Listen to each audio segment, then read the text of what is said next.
সতৰ্কবাণী দেশত পুনৰ বৃদ্ধি পালে কোভিড মৃতকৰ সংখ্যা 23 এক্টিভ কেছ 1045টা নমস্কাৰ অসম নিউজ এক্সপ্ৰেছলৈ আপোনালোকক স্বাগতম এই মুহূৰ্তৰ গুৰুত্বপূৰ্ণ খবৰ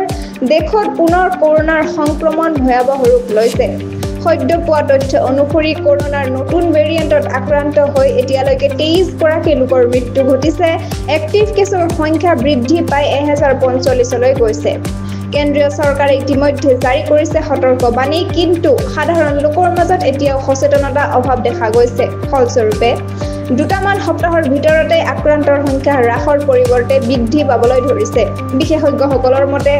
এতিয়াই যদি সাৱধানতা অৱলম্বন নকৰে তেন্তে পুনৰ 2020ৰ পৰা 21 চনৰ দৰে পৰিস্থিতিৰ সৃষ্টি হোৱাৰ আশংকা আছে হয় পুনৰ 2000ৰ পৰা 21 চনৰ যি পৰিস্থিতি হৈছিল হেয়া পুনৰ হোৱাৰ আশংকা আছে